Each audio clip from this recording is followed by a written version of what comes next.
Hey everyone, welcome back to Master Your Life Beyond the Founder podcast. I am your host, Luke Beastall, and I'm going to say an international guest, powerhouse, joining us today in the studio from New York, USA, but she's an Australian businesswoman. And, you know, we connected through something that is very close to my heart, which is football, something that was a massive part of it. We're going to go deeper into that story today. But Julie, I mean, when I spoke to her, I mean, I'm going to introduce you in a second, is that I could not believe how much experience and things that she's actually been able to create and give back to the world in a fashion, and going on about fashion. She's got the intersection between fashion and football, which I think is really interesting, which we're going to delve into today, but actually talk about who she's actually had to become in order to achieve this, because that's what obviously this platform is all about. But Julie, look, first of all, I'm not going to ramble on anymore. Welcome to the studio. Thank you for having me, Luke. I'm excited to chat with you today. And I know you're hot and sweaty, but we will get through it. I am hot and sweaty, and then you're there, and it's very similar temperatures. I'm in and you're in a hoodie. Crazy air conditioning and a hoodie. So this is when we all get sick, right? But anyway, I'm really excited to chat with you today and talk about one of my favorite conversations, which is football. And then, of course, fashion and all the good things that happen around it. And it's, you know, we kick off tomorrow. Barnsley Football Club kicks off first week, League One, EFL, Prem next week. So I'm excited to chat. Yeah, I am as well. And just going on about Barnsley FC, because I know people will be a little bit sort of, obviously you're in New York, you're obviously Australian, and you've got a very strong, obviously, connection and love for Barnsley FC. So why Barnsley FC? Share that with our audience. I mean, everyone always asks me this question, and I always have the same answer, which is, you know, our family got an opportunity to invest in the club in 2018. And we were actually looking at that point for a football club to invest in. My family we love sport. You know, if I could think of one thing I'd love to do every day is just go to a football game, go to a tennis match. You know, we love sport. And the Barnsley opportunity came up for us, and we did some research on the club and the people involved, the town. You know, at that point, Barnsley was in the championship, and Barnsley does have the record of holding the most seasons in the championship of any club in the EFL. And so we were excited to join. So, I mean, this is great. Obviously, I know people would ask this question and opportunities sort of arise. And obviously, you've gone into this with an open mind. Where did this opportunity come about? How did you, because obviously I'm sure you was doing your fashion stuff or maybe doing your stuff as normal in New York, and then boom, this opportunity to invest in Barnsley comes up. Well, it came up through a friend of my husband's. And so because of that, we took it seriously. And I think that, you know, when you look at Barnsley Football Club, Barnsley FC was founded in 1887. It's a very old club. It's one of the oldest clubs in England. We have played more than 5,000 league games. So do the calculations around that, work out how many seasons that is. It is, you know, I think when we looked at it, like, you know, we're Australian, and I always look for things that really, like, we love the underdog, right? We're passionate supporters of the underdog and those who have to, you know, have a opportunity to fight above their weight, right? As we say in Australia. And, you know, my husband and I came to New York City with 2 suitcases and made our life here and have a family in New York. And you know, I think when we looked at Barnsley, it really, there were many things that we related to. If you look at there are so many football clubs in England and around the world. And, you know, if you looked at one to invest in or something to be involved in, you look at things that stand up to you and, you know, as your values and reflect your family. And I think the other thing is, you know, we have ambition and we want to compete and we want to be a strong club for our fans. and the future. And I think the other thing that we take very seriously is that when you're involved in a football club, especially a club as old as Barnsley, you're a custodian of the club. Like the club will continue when you're gone. And it was there, of course, many years before you came. And so football clubs are institutions for multi-generational families that you really have a responsibility to maintain and be the best kind of leaders you can be at that moment. So how the club came through to us was through friends and those connections, but then the decision to become a part of it was really, really well thought. Yeah, this is obviously really good. I mean, for me, obviously in Australia, I know there's Australian football, which is quite a big sport as well. And then obviously, you could obviously, I guess, call it soccer, and then you're a lover of that. Obviously, you must have a strong heart to want to be a part of a UK football club. But obviously, there's quite a lot of stuff there that I didn't know actually about Barnsley FC, so I can see and feel the passion behind it. But I'd love to know from your sort of perspective, Julie, what do you love most about football? I think the thing I love them, I mean, I love that it's so simple, right? That anyone can play. If you look at the history of football, I mean, I'm an official licensed partner with FIFA, and I have FIFA's first fashion brand, FIFA 1904. And in developing the brand story for FIFA 1904, we've done a lot of work into the history of football. And, football is the reason I love it so much is that it is the world's game. And what other sport can really say that? It's the world's game. It brings joy. It unites nations as well as divides them when it gets super competitive. But it also is like, I love like for that 90 minutes when football, the game is on, you are taken out of your daily life and you're in another one. You're right in that moment that you are sharing with everyone in the stadium with you, everyone who's watching it, on the broadcast. And for that moment, those moments, you are sharing a really, really unique energy and passion and something that is not, it takes you out of your day to day and gives you a chance to connect with others. And sometimes, when your team does something really great, it makes you feel more than you were before the game started. And football can bring so much positivity. And also, when your team loses, it can have such a huge impact. It can destroy your whole week. But the game has the opportunity and the ability to really reach deep into your heart. And, some of my best memories in my life have been watching football games, professional, youth. I remember who was there with me, what we were doing, the time the goal was scored. And then also the horrible things when you used to be a player, right? So I remember like a game that I thought was just stolen from us or, all these things. And those are those are the reasons why we love football. And we also love it because we can talk about it with anyone. It's one of the great global connectors. I have a store on Mercer Street in Soho. And during the World Cup, or even right before the World Cup, I remember when Arsenal won the Prem.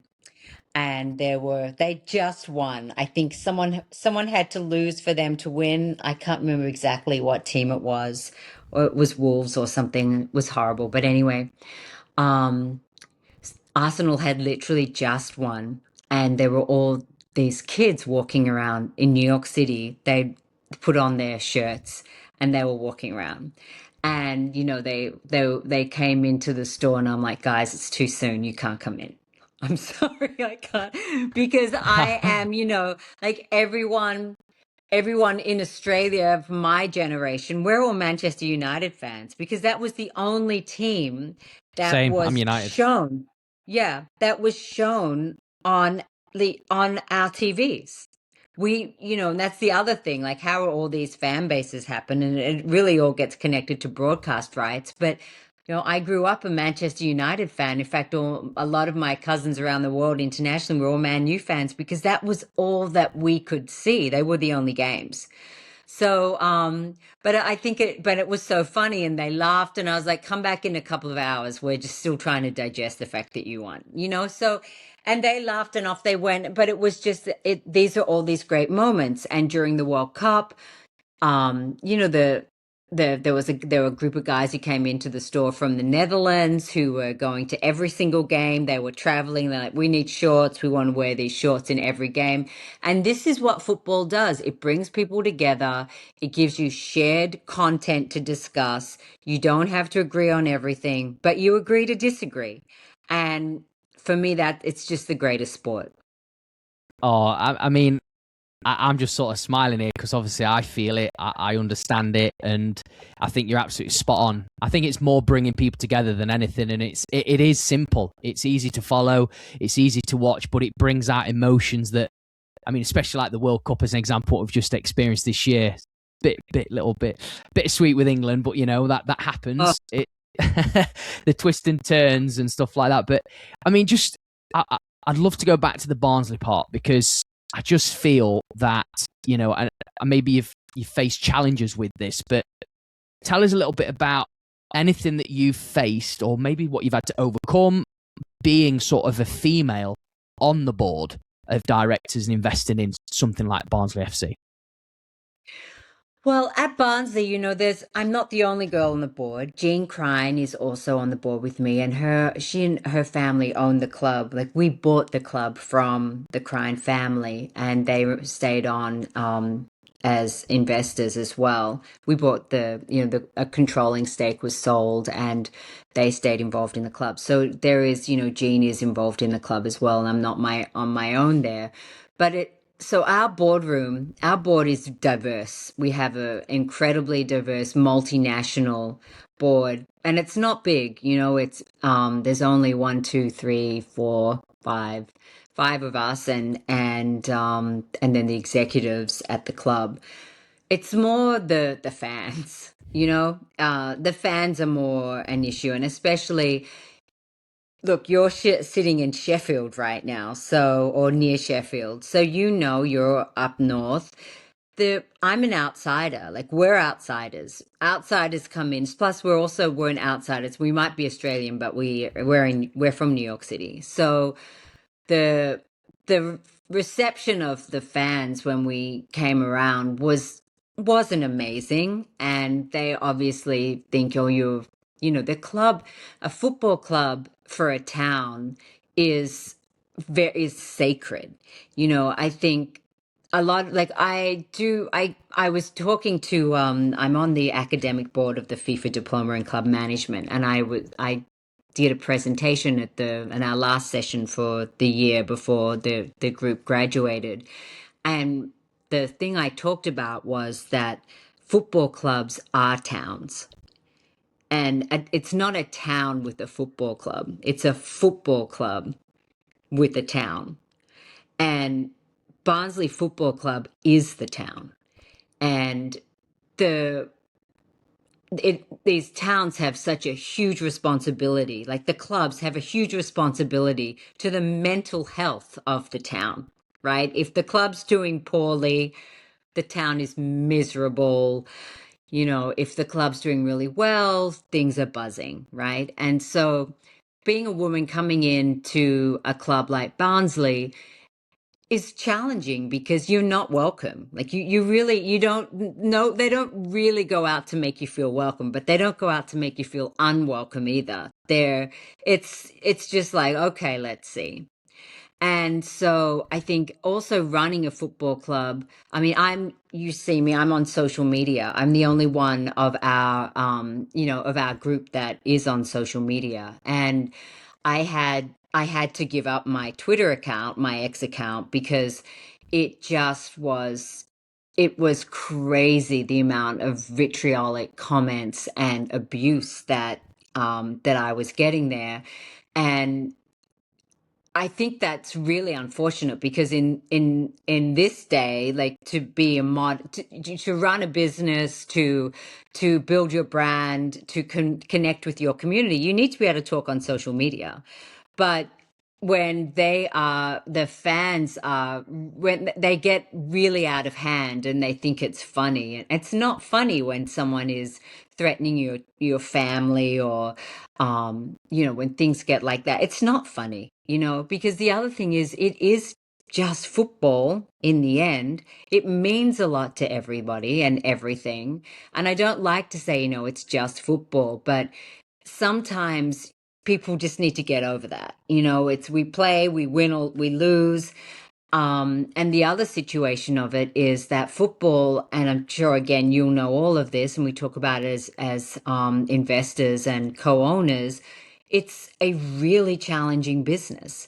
You don't get to, a fan will say, or fans will say, these owners have no ambition. They didn't sign a striker. We need a left back. They put a short person in there. We have the shortest defenders, blah, blah, blah. You know it. You've heard it all. And it happens to every single club. But the reality is, as club owners too, you have a responsibility to make your club sustainable. You can't, it's not like you just, yeah, if we could all just spend trillions of dollars signing players and then make sure the club was financially viable at the same time, everyone would. But it's really challenging, and so as a girl in that space, and as well when I started as the only girl woman on in leadership on social media, it wasn't great. And so I took down my Twitter account, and I still have my Instagram account, whatever, because I can control it more, and there's more safety mechanisms in there. We also, one of my proudest things I did at Barnsley was we started a women's football team, and that we weren't able to continue it. It's the only, I have to say, the women's team that we started is the only team to win a trophy, a league championship trophy in recent history for the club, or in the recent few years at least. And it was disappointing that we weren't able to keep that going. And that was, again, that was not a fault of the club. In that situation, it was the league. We got promoted to a higher tier 4, and in order to stay in that tier, the women's FA said we couldn't play on our pitch, which is the same pitch that the academy boys play on. They were like, no, that's not a good enough pitch for the girls. And we're just like, come on, you've got to be crazy. And like, no, you've got to basically play on Oakwell. And for us, we didn't have the dates, we didn't have the time, the management, it costs us so much more money to run a whole nother season on the main stadium, and all these peripheral things that went around it. And it really was unfortunate for us. And hopefully we can bring that back again. And we had the greatest group of girls, and I was so proud of that. But these are all things that when people look at football clubs and what's involved, and you're destroying this and you're destroying that, and when really what you're trying to do is protect and create opportunities and do the best you can and compete, create safe environments for all of the players and staff that work there, and then also create enjoyable match day experiences for everyone who comes. So, football is entertainment. It's a big responsibility. And it's hard. It is hard being the only, it's hard being a woman in football, but also it's an incredible opportunity to see things, show new perspectives, to bring new energy, to share different kind of joy. And I love it every second of the day. Oh, no, it's great. Look, it's more than just a result, a football club. There's a lot of, like you've just very much shared there, the depths of what you're intending to do, which is build something, create something that's sustainable, safe. I'm really sorry to hear that your Twitter got battered, but I have seen this in football. I'm not actually on Twitter myself, purely for I know how many keyboard warriors go on there. I love that, getting battered. That's a good, Yeah, that I've never heard that before. yeah, battered. Got battered. You got battered. Yeah, hammered. But just from that, then, obviously being a businesswoman at Barnsley Football Club, what have you actually learned about business from being part of it? I think I think I've learned, um, I'm very emotional and I'm very passionate. Love that. And I'm holding it in right now, right? I'm holding it all in. This is all held in and Let it professional. let it out. Let it out. That's it. But you know, when if you as a woman in football, if you get really passionate, and I've this is my experience, they a lot of the guys, they is she serious? Is she real? Or is she just like she's just crazy, right?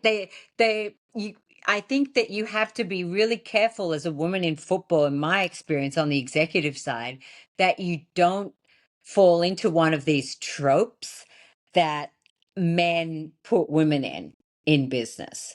Oh, she's out of her mind. She's crazy. She's a crazy woman. She's a difficult woman.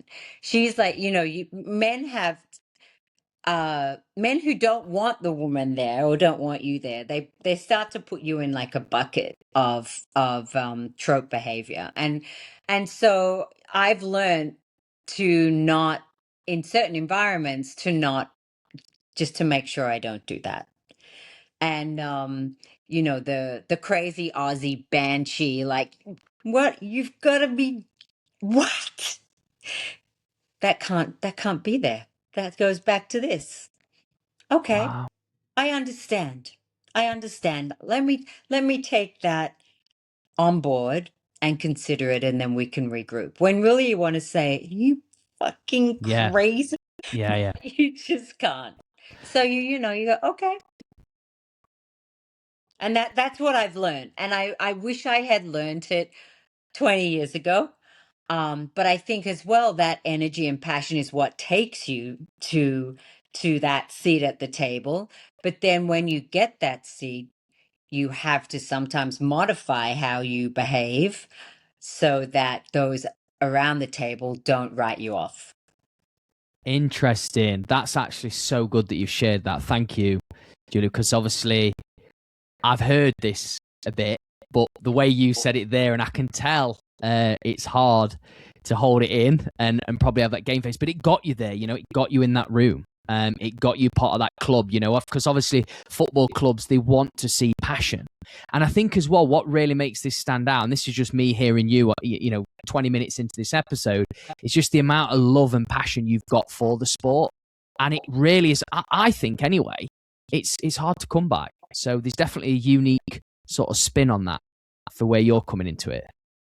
Well, you think about, like, I taught you, when you talk to players, they want to win the game.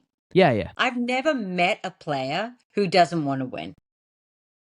They want to win. And so, I really think more players should be in leadership roles at football clubs, because players want to win. They understand what it takes to win. They understand you have to make sacrifices to win.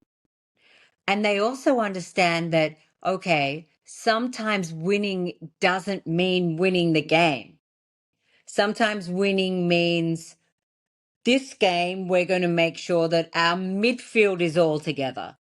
That is a win for us if we can make sure that happens. You know what I mean? So that players understand that also that winning means not winning all the time.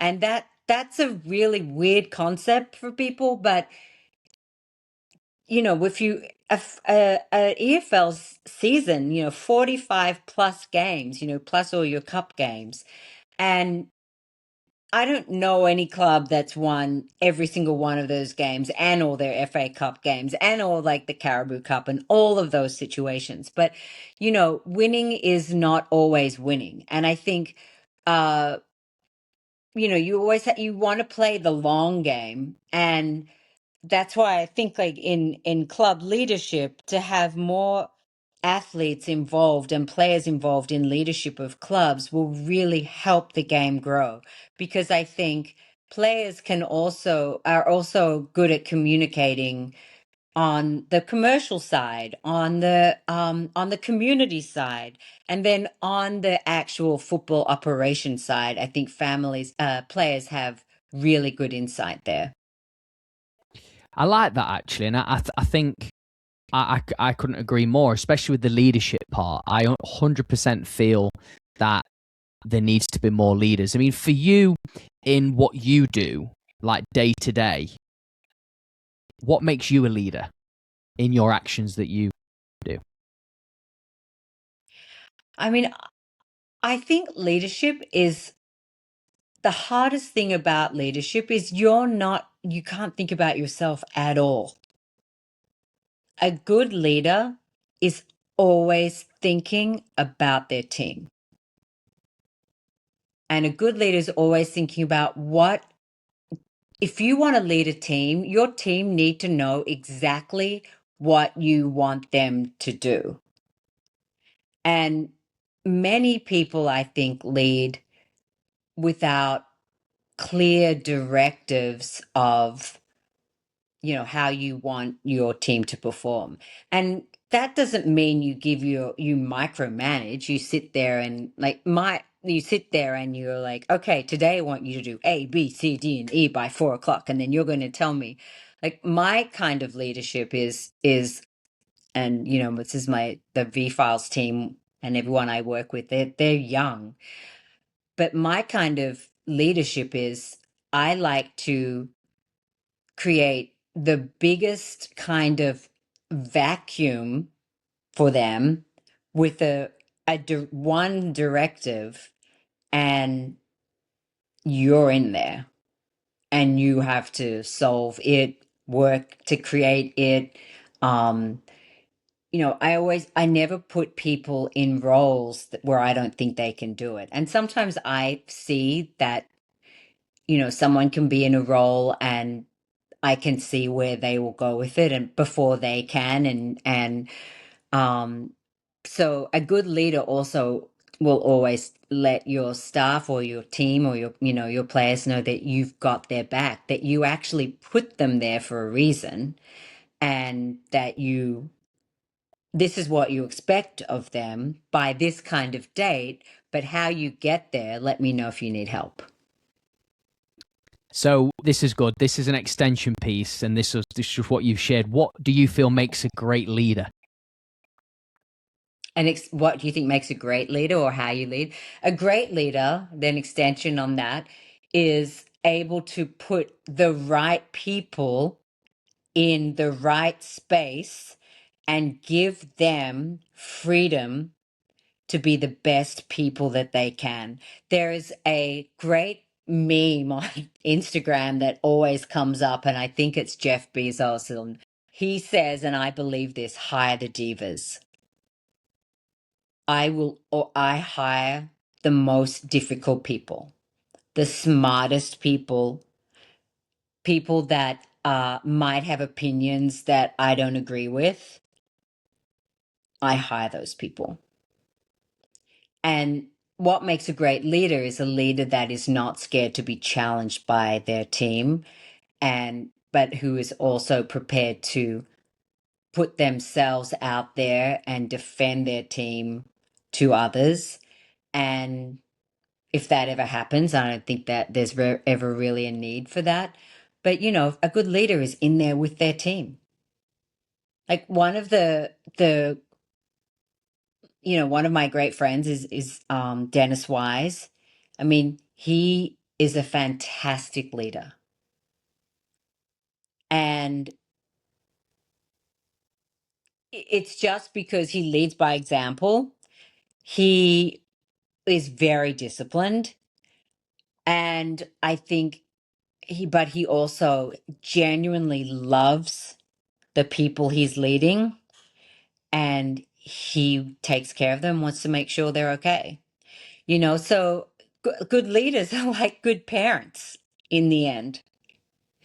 This is, I mean, Dennis Wise, what a player, by the way. But that is so good. I mean, I never thought of it where, when you spoke about obviously hire the divas, the ones that are the most difficult people, that would bring the best out in them. Maybe there's a skill and asset there that they have that can, when they're in those sort of positions, I guess, be able to thrive. But you said as well about earlier seeing 2 steps ahead or 3 steps ahead with people that you put into your roles at VQ Files. What do you think that you see? V Files. V Files. Yeah. What do you feel that you see in them that they probably don't see in themselves?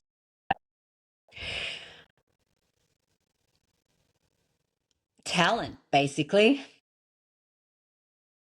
You cannot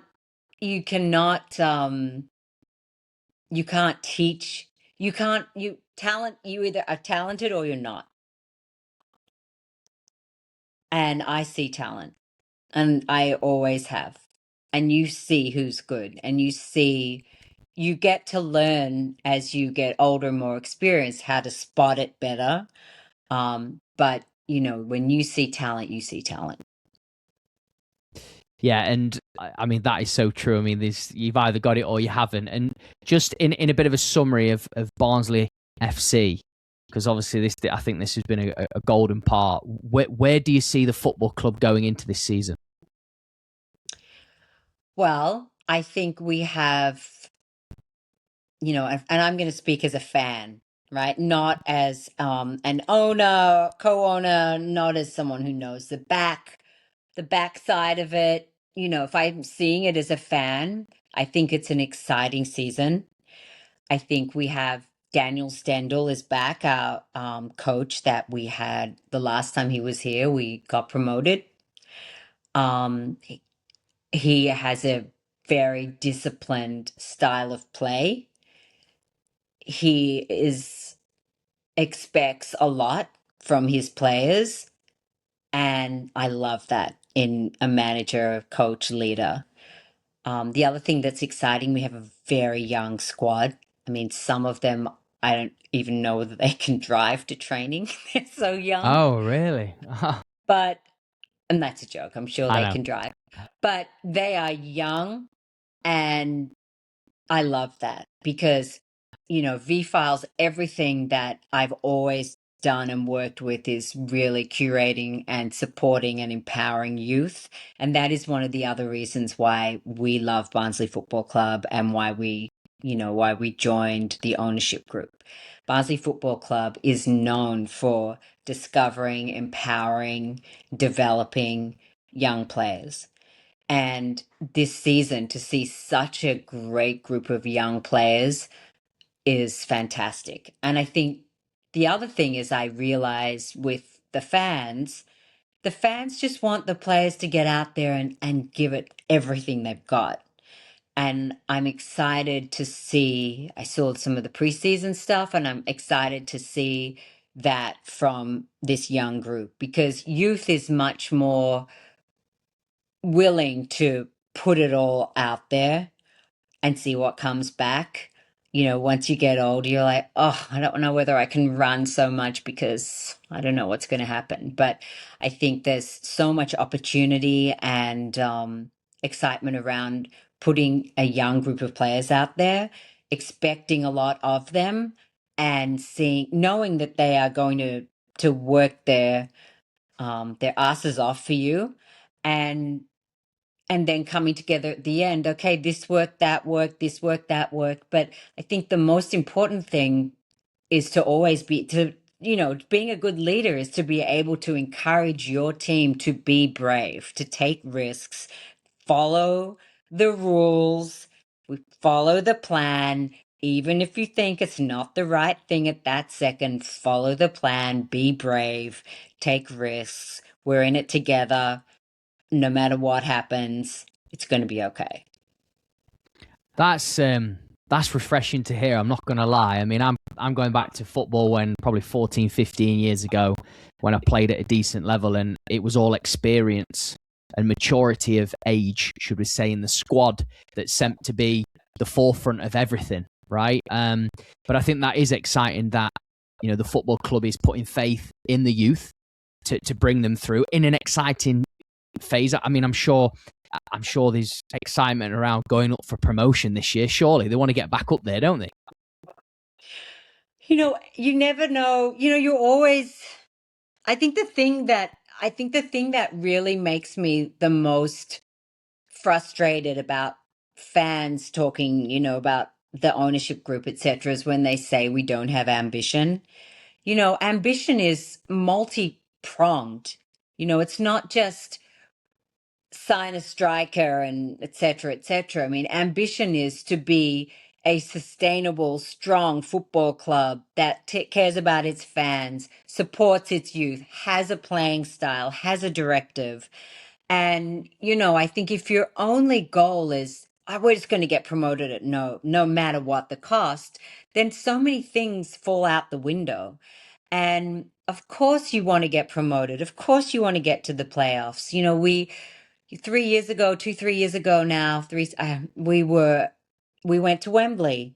We lost to Sheffield Wednesday in the playoff final. I really think we were robbed. It was the craziest game. There should have been a red card. We got one. I mean, we played to 10, went down to 10 men. There should have been a pen. They scored at the 100. If you're a Sheffield Wednesday fan, you come after me right now. But, I'm they not. scored, they scored a goal when the game should have been over. It was already over extra time. And really, that's the one thing about football. You have referees and when they say that's just football, that day was just football. But it was a really, really heartbreaking day. It was heartbreaking. And those games, I know, when you have the championship playoff final and the League One playoff final, I mean, those games are worth thousands of dollars to the ownership group. In the championship playoffs, worth hundreds of thousands of dollars. So it takes on this whole different, perspective when you're watching the game because you want to win it. And then financially in your head, you're like, okay, if you win this, then we can do that. We can sign that player we wanted to sign. We can do this. We can upgrade that. And then it's all just playing out in front of you and doesn't go the way you want, But yes, ambition is of course we want to get promoted, but you know what? More important than that to me is that I want to see a team that goes out there and challenges for every single ball and every single game. And if that happens for me, that's a win. Yeah, that's so good. And I think ambition is taking risks as well. So obviously you've put out a squad, you've got a very young team that obviously are hungry. It's a great opportunity for them to put the number on the back and fight for a space and potentially, help the club in so many ways, whether they, do have a great season and move on or they don't. They sign a new contract, they bring some revenue into the club. There's so many different avenues. But for you, I mean, I don't know whether you want to share this message or not, but I thought I'd ask you based on, you said about the frustration piece about, fans, because you're looking at it from a fan perspective. What if a football fan was listening to this episode and, they maybe they look at the club and go, we just want results. What sort of message would you want to give them from a point of view of being on the board to say to them about the football club and what it is that you're there to sort of execute? I mean, that's the role of the fan, though. The fan's role is to want results. The fan's role is to push. The fan's role is to push the ownership group to get it right. The fan's role, sometimes the fans are pretty much, other than the ones that get mean and personal and offensive, the fans are usually right. They are usually right.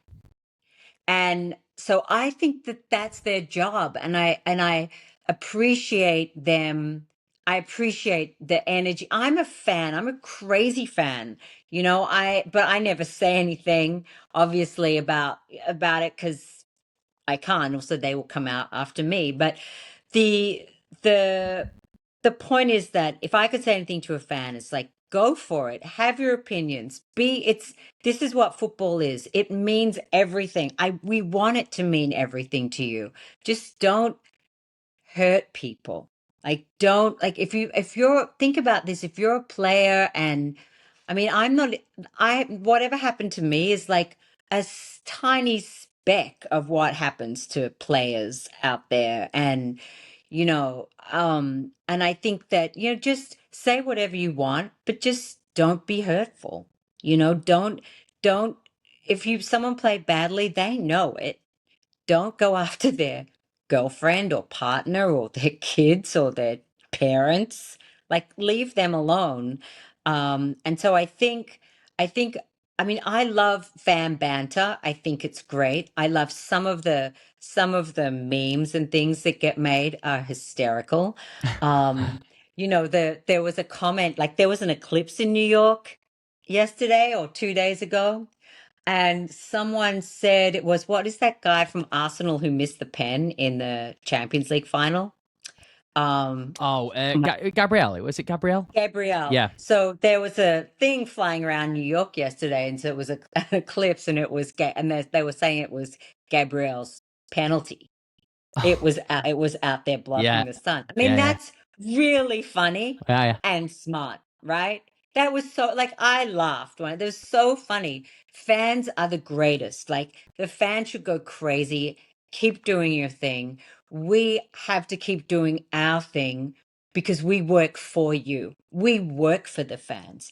Just don't kick us in the face when we're trying our best, and don't take our kids with you. Oh no, I love that, and I think it just gives you that bit more of a sort of look into your world, because you're absolutely right. Like, obviously, as a fan, you're passionate. Fans can be right. You hear them on Talk Sport. They're talking about the games. They talk about the managers, the people who, like, say, obviously, not to go into a whole deep hole here, but look at Manchester United's owners. I mean, I could say a lot about that. There's obviously a lot of controversy. There's a lot of things that goes on that probably fans will never really truly understand. But I think what you've shared there is important for a message for fans to understand that, of course, you want to win games. But I want to ask this, because this is back on you, really, like a bit of spotlight on you here, Julie. Who have you had to become to be in this role as a person?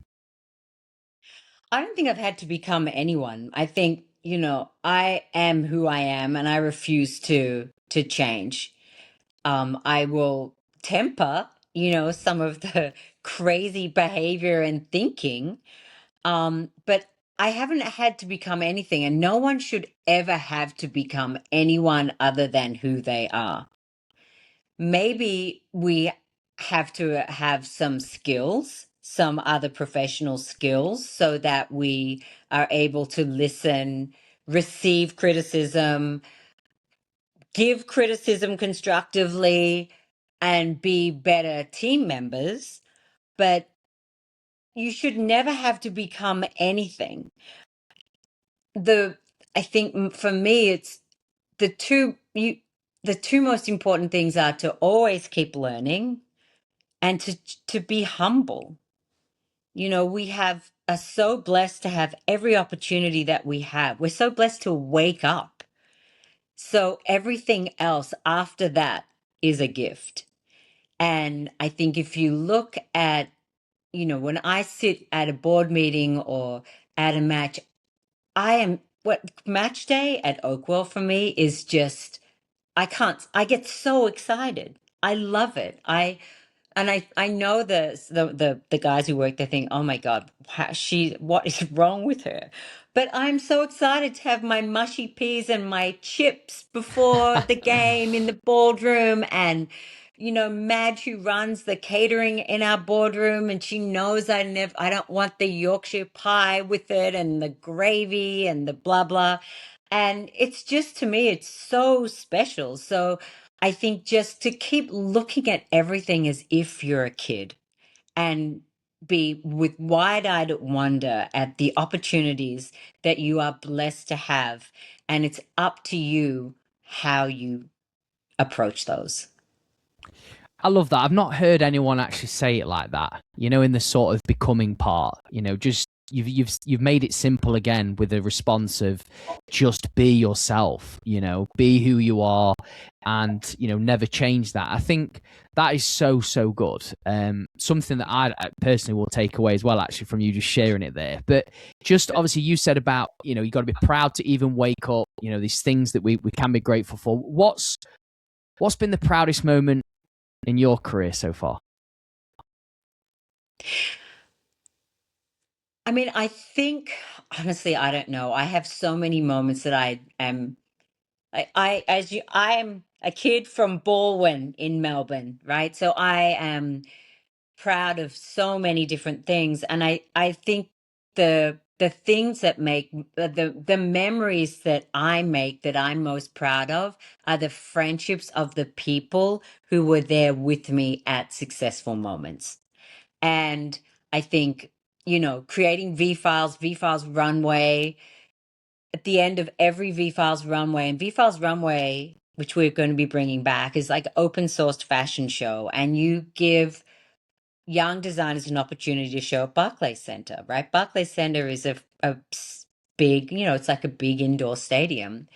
And those moments, I'm very proud of those. My other proud moments when my kids graduate college, watching when my daughter got recruited to play at college, recruited to play for Australia as a youth player, when my son graduated college and he's a screenwriter. And like, I think my brothers, I think the things I'm always the most proud of will be my family achievements.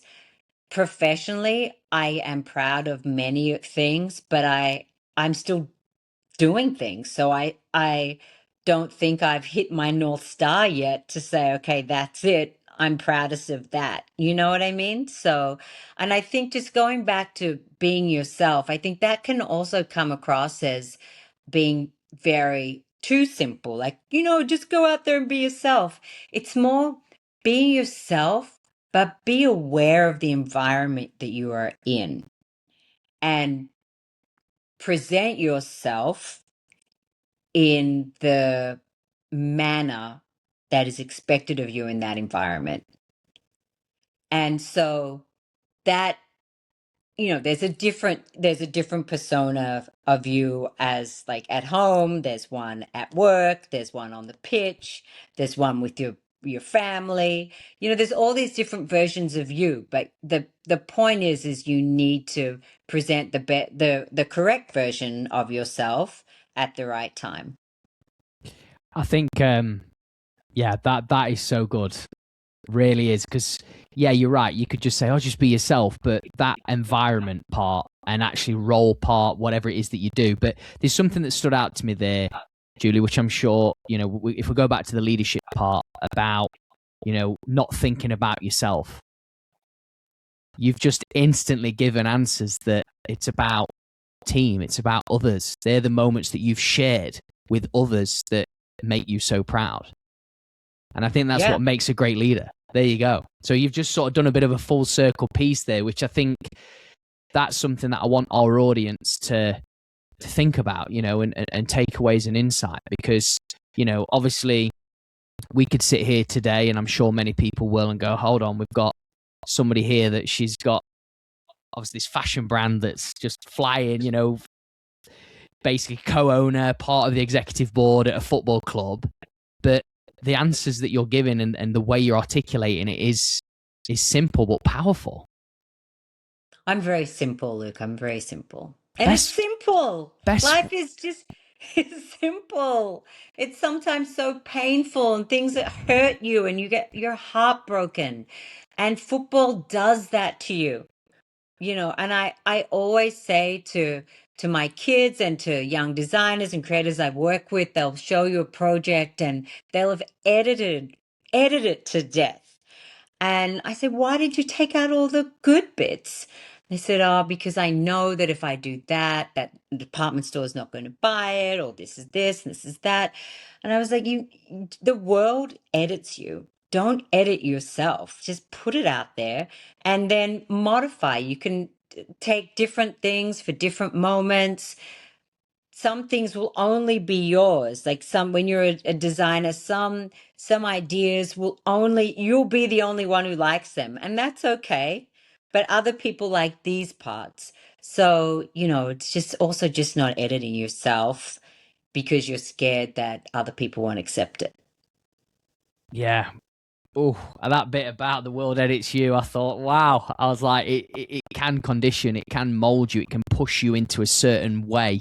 And yeah, editing and just, yeah, I mean, we could go down a rabbit hole there, like photos and videos, everything's polished and perfect and wanting to be crisp clean. But, sometimes it's like the simplest things, the way things look and feel, it can just be good in the unedited side or not as edited, if you want to put it like that. Yeah, I agree. So, I mean, not to be on the negative spin here, Julie, but obviously there's two sides to the coin, right? There's the successes, there's the proud moments, and then there's the challenges and the things that you've had to face that have really been tough. Is there a moment that, throughout this journey of yours so far that you've had to face that has been really tough? Hard. I'm not saying a breakdown. It might be a breakdown that led to a breakthrough that you could share and maybe tell us a bit about how you got through that. I mean, I think something that was really tough, obviously, was COVID for V Files, for the V Files community. Our commercial structure was all around in person, fashion shows, retail, parties, concerts, performances. That was really, really hard. That was really, really hard to say, okay, we have to put this on hold. We have to rethink this whole thing. Obviously, when you run a business like that, then there's no sales, you have costs, etc. The positive part of that was that you weren't on your own, like the whole world was going through it at the same time. But then one thing about being a leader is that you have such you feel a huge responsibility, and you want to take care of everybody, and then sometimes the numbers aren't working, or sometimes the numbers don't add up, or with a football club you have to make decisions. Do you want to sign this player, or do you want to have air conditioning? Or, there are many this, that, and you hope you make the right ones. And I mean, this is when it's good to be a girl. I don't know if you guys do this, but sometimes you just have to cry. You're just like, this stinks. I hate this. And there have been quite a few situations in my career where this has happened, and you just have to be like, oh, this really sucks. um and then you look around and you call your mum, and mum doesn't care. She's like, oh, well, you'll sort that out. And and you're just, okay. Or you look at your kid, and they don't care. And so then you realize that sometimes the things that you think are so bad really aren't that bad at all. And that's when you're like, okay, you take all the emotion out of it, you pull back. This is how we're going to deal with it. And you just deal with it. I mean, I think one thing, my husband and I learned this big lesson when we first moved to America. And as I said, we had two suitcases, we ran out of money, and our electricity used to get cut off all the time. And Con Edison, right? And we would owe them, I mean, when I look back on it now, we owe them $80, right? $80. And they would cut off our electricity. And so I was pregnant. Matt was studying. My husband was studying. And we worked out that if we just call, they would be calling, they would send debt collectors, these crazy phone calls all the time. And so we realized that if we just called them back and we said, okay, we'll give you $1 a week for the next, 20 weeks or something, they were fine with that. And the big lesson with that is that sometimes when things are going really badly, or you feel that you've let someone down, or things are not going the way you want, instead of locking yourself away and like, oh my God, what am I going to do? You actually, if you communicate with them, people are generally helpful. And if you communicate with them, people help you get through things. So not my, things have happened in the end. They're not, it's not the end of the world. And you find your way through. Yeah, just like we thought COVID was the end of the world, Yeah, right? I know. Literally, like world's caving in. But no, that was a good bit, especially talking about Matt there, and you guys being in that position where maybe you catastrophized everything. We're great at that. Our minds are really good at doing that, and you still managed to sort of just talk it out, ask the questions, speak, communicate, and find that it was really not, like I say, take the emotions out of it. It wasn't as bad that we both thought it was going to be. Exactly. And that's a good lesson there, though, for people to sort of take away, especially if they are in a bit of a position where they feel that the world's not with them and maybe they're a little bit out on their own. But look, Julie, we are actually towards the end of this episode now, and it's flew by. I mean, I'm so glad we've got a good chunk of the football. But this is a question I want to ask you because it's one that I ask every guest, and it's really, I'm going to be so actually intrigued to hear your perspective on this based on what we spoke about. Scared. Don't be scared. Let it all out. Let it all out. What does mastering your life mean to you?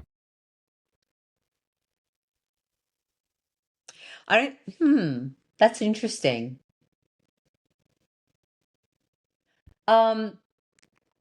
I actually don't know the answer, and I think that's what mastering your life is. You should not know the answer. Because again, like if someone can't mastering your life means like I get up at 6 and I work out and then I do that is not mastering your life. I think mastering your life is waking up, being grateful, being excited to see what the weather is and to get out there and embrace every single minute of it. That is mastering your life. And whether it's a good day, a bad day, things are going well, things are going bad, mastering your life is being there, present for your life, not trying to get some degree, not trying to say, okay, hey, I mastered my life today. It's just being present for all the opportunities that you're blessed to have, and the good and the bad, and being present for them and experiencing them.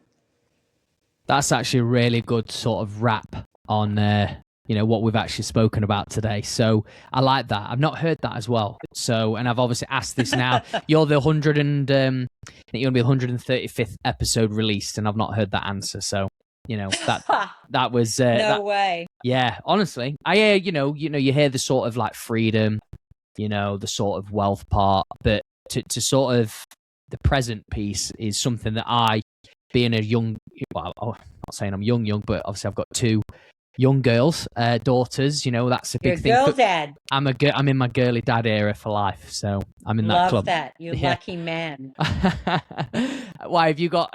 So your kids, you got a boy, girl, or is it? Got a boy and a girl. I thought so. Yeah. But if you think about the general question of mastering your life, like you might live somewhere where you have a dirt floor. What's mastering your life? You might live in a palace. What is mastering your life? In the end, it's not what you have, it's what you will be and will do that creates the legacy that you want to leave behind. My last thing is that you come in alone, you go out alone. What do you want to leave as that little footprint when you're gone? Yeah, that is good. Powerful as well. So I'm glad you added that bit on there. Actually, I thought that was actually edit it all out because I'm boring myself. But yeah, not really. There you go. No. Listen, this is good because you're letting it all out. This is it. You're just putting it out there. Good questions, though, Luke. No, thank you. Well, look. Before we sort of we'll just close off the air. Don't worry, we're not going to sort of just shut down this whole conversation. But just for anybody sort of wanting to maybe follow you or maybe, I don't know, if you want them to connect with you or follow what it is you do work-wise or your journey, where's the best place for them to... I mean, I think follow Barnsley Football Club, support Yes. us. If you don't have a second team, take us on. We're fun. We'll definitely be entertaining. You can follow me on Instagram. I occasionally, I mean, I'm not there all the time. I'm too busy. I'm trying to be better at sharing things. And you'll get anything from a dance video to to some stuff that I've actually been doing that I'm proud of. And, I just, if you need me, I'm here. Brilliant. And call your mums. Everyone call your mum. Oh, I love that. Call your mum. I'll pick it up straight after this. But thank you, Julie. Honestly, this has been great. And I appreciate your time and energy and sort of the wisdom and the conversation today. I've loved it. Thank you. Oh, well, thanks for having me.